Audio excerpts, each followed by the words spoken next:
বন্ধুরা, আজকের এই ভিডিওতে আমরা ইউনিয়ন ব্যাংকের অ্যাকাউন্ট ওপেনিং ফর্মটি কিভাবে ফিল আপ করতে হয় সেটি আজকের এই ভিডিওটি দেখিয়ে দেওয়ার চেষ্টা করব। তাই ভিডিওটি শুরু থেকে শেষ পর্যন্ত দেখবেন। চ্যানেলে নতুন হলে অবশ্যই আইএনডি বাংলা টিউটোরিয়াল চ্যানেলটি সাবস্ক্রাইব করে পাশে থাকা বেল আইকনটি অন করে দেবেন। তাহলে যখনই কোনো ভিডিও আপলোড করব সবার আগে আপনি নোটিফিকেশন পেয়ে যাবেন। তো চলুন ভিডিওটি শুরু করা যাক। তো সবার প্রথমেই রয়েছে ব্রাঞ্চ নেম। আপনি ইউনিয়ন ব্যাংকের যে ব্রাঞ্চে অ্যাকাউন্টটি খুলবেন সেই ব্রাঞ্চের নামটি এখানে উল্লেখ করবেন। এরপরে রয়েছে ব্রাঞ্চ কোড। যদি ব্রাঞ্চের কোড নাম্বারটি জানা থাকে তাহলে আপনি এখানে ব্রাঞ্চের কোড নাম্বারটি লিখবেন, না হলে লেখার দরকার নেই। এরপরে রয়েছে অ্যাপ্লিকেশন টাইপ। যেহেতু আপনি নতুন অ্যাকাউন্ট ওপেন করবেন তাই নিউ অপশনে টিক করবেন। এরপরে রয়েছে অ্যাপ্লিকেশন টাইপ। তো আপনি এখানে নরমাল অপশনে টিক করবেন। যদি আপনার বয়স 18 বছরের নিচে হয় তাহলে আপনি মাইনর অপশনে টিক করবেন। এরপরে রয়েছে পার্সোনাল ডিটেলস। তো যে সমস্ত অপশনগুলিতে স্টার মার্ক দেওয়া রয়েছে সেগুলো আপনাকে প্রত্যেকটি ফিল আপ করতে হবে। তো যে ব্যক্তি অ্যাকাউন্ট ওপেন করবে সেই ব্যক্তির ফার্স্ট নেমটি আপনি এখানে এন্টার করবেন। যদি মিডিল নাম থাকে তাহলে মিডিল নামটি এখানে এন্টার করবেন, আর এখানে সেই ব্যক্তির লাস্ট নেমটি আপনি এখানে এন্টার করবেন। এরপরে রয়েছে ডেট অফ বার্থ। সেই ব্যক্তির জন্ম তারিখটি আপনি এখানে সঠিকভাবে উল্লেখ করবেন। এরপরে রয়েছে জেন্ডার।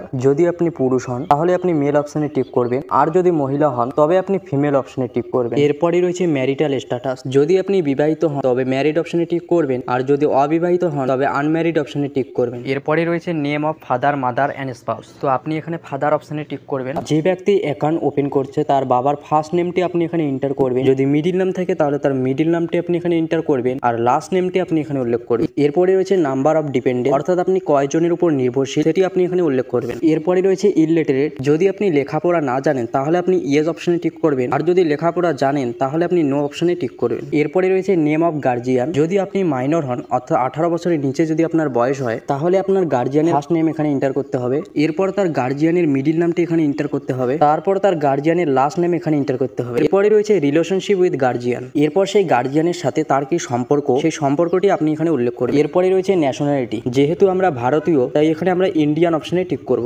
যদি আপনি ন্যাশনালিটি আদার্স অপশনে টিক করেন তাহলে আপনার যে কান্ট্রি হবে সেই কান্ট্রির নামটি আপনি এখানে উল্লেখ করবেন। এরপরে রয়েছে সিটিজেনশিপ। আপনি এখানে ইন্ডিয়ান উল্লেখ করে দেবেন। এরপরে রয়েছে অকুপেশন টাইপ, অর্থাৎ আপনার পেশা কি। যদি আপনি স্টুডেন্ট হন তাহলে স্টুডেন্ট অপশনে টিক করবেন। হাউসওয়াইফ হলে হাউসওয়াইফ অপশনে টিক করবেন, আর যদি রাজ্য সরকারে কোনো চাকরি করেন তাহলে আপনি স্টেট গট অপশনে টিক করবেন। যদি আপনি ব্যবসা করেন তাহলে এই অপশনগুলি ফিল আপ করবেন, না হলে ফিল আপ করার দরকার নেই। এরপরে রয়েছে অ্যানুয়াল ইনকাম, অর্থাৎ আপনি মাসে কত টাকা ইনকাম করেন সেটি আপনি এখানে উল্লেখ করে দেবেন। এরপরে রয়েছে রিলিজিয়ন, অর্থাৎ আপনার ধর্ম কি, হিন্দু নাকি মুসলিম, আপনার অ্যাকর্ডিং যেটি হবে সেটিতে টিক করবেন। এরপরে রয়েছে ক্যাটাগরি, অর্থাৎ এসসি নাকি ওবিসি নাকি জেনারেল, যেটি হবে সেটিতে টিক করবেন। এরপরে রয়েছে পার্সন উইথ ডিসেবিলিটি, অর্থাৎ যদি আপনি প্রতিবন্ধী হন তাহলে ইয়েস অপশনে টিক করবেন, আর যদি প্রতিবন্ধী না হন তাহলে আপনি নো অপশনে টিক করবেন। এরপরে রয়েছে এডুকেশন কোয়ালিফিকেশন, অর্থাৎ আপনার শিক্ষাগত যোগ্যতা কি, ক্লাস 9 নাকি ক্লাস 10, যেটি হবে সেটিতে আপনি টিক করবেন। এরপরে রয়েছে country of tax resident in India only. যদি আপনি শুধুমাত্র ইন্ডিয়াতে ট্যাক্স দেন তাহলে আপনি ইয়েস অপশনে টিক করবেন, আর যদি অন্য কোনো রাষ্ট্রের ট্যাক্স দেন তাহলে আপনি নো অপশনে টিক করবেন। এরপর আপনাকে 10 ডিজিট প্যান কার্ডের নাম্বার উল্লেখ করতে হবে।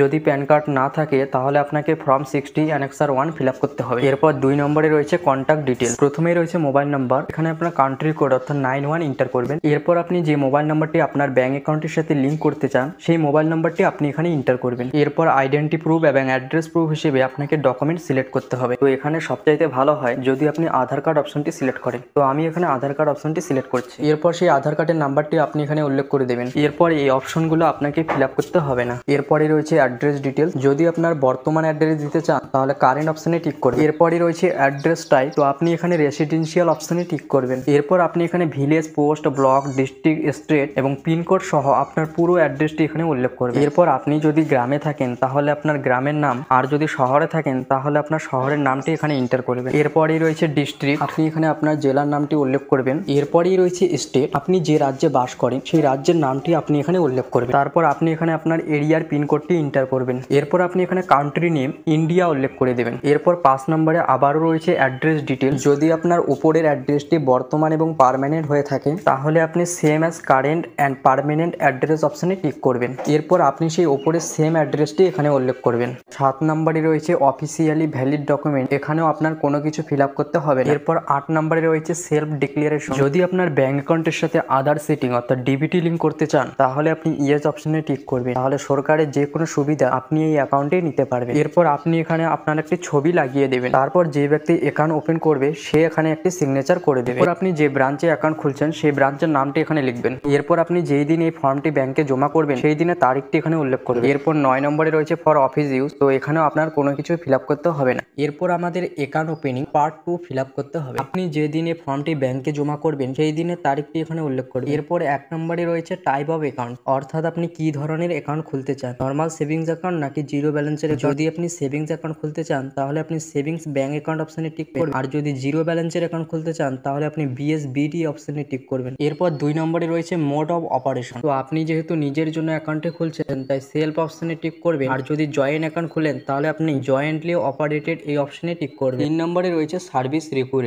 অর্থাৎ আপনার কি কি প্রয়োজন সেগুলোতে টিক করতে হবে। প্রথমে রয়েছে এটিএম কার্ড, যদি আপনার এটিএম কার্ডের প্রয়োজন হয় তাহলে ইয়েস অপশনে টিক করবেন। এরপর যদি আপনি জয়েন্ট অ্যাকাউন্ট খুলেন এবং সেই ব্যক্তিরও যদি এটিএম কার্ডের প্রয়োজন হয় তাহলে আপনি ইয়েস অপশনে টিক করবেন, তা নাহলে নো অপশনে টিক করবেন। এরপর আপনার এটিএম কার্ডে কি নাম প্রিন্ট করাতে চান সেই নামটি এখানে লিখবেন। এরপরে রয়েছে কার্ড টাইপ, অর্থাৎ আপনার কি রকম এটিএম কার্ডের প্রয়োজন, রুপে নাকি ভিসা নাকি মাস্টার কার্ড। তো যেই কার্ডটি আপনার প্রয়োজন সেই অপশনে আপনি টিক করবেন। এরপর যদি আপনার চেকবুকের প্রয়োজন হয় তাহলে ইয়েস অপশনে টিক করবেন, না হলে নো অপশনে টিক করবেন। এরপর যদি আপনার এসএমএস অ্যালার্টের প্রয়োজন হয় তবে ইয়েস অপশনে টিক করবেন, তা না হলে নো অপশনে টিক করবেন। এরপর যদি আপনার ইন্টারনেট ব্যাংকিং এর প্রয়োজন হয় তবে ইয়েস অপশনে টিক করবেন, তা না হলে নো অপশনে টিক করবেন। এরপর যদি মোবাইল ব্যাংকিং এর প্রয়োজন হয় তবে ইয়েস অপশনে টিক করবেন, তা না হলে নো অপশনে টিক করবেন। এরপরে রয়েছে পাসবুক রিকোয়ার্ড, যেহেতু আমাদের পাসবুকের প্রয়োজন তাই আমরা এখানে ইয়েস অপশনে টিক করব। এরপরে 4 নম্বরে রয়েছে ফিক্সড ডিপোজিট, এখানেও আপনার কোনো কিছু ফিল আপ করার দরকার নেই। 5 নম্বরে রয়েছে অটো সুইপ, এখানেও আপনার কোনো কিছু ফিল আপ করতে হবে না। তো 6 নম্বরে রয়েছে রিকারিং ডিপোজিট, এখানেও আপনার কোনো কিছু ফিল আপ করার দরকার নেই। 7 নম্বরে রয়েছে নমিনেশন, তো এখানে আমাদের নমিনির ডিটেলস ফিল আপ করতে হবে। প্রথমেই রয়েছে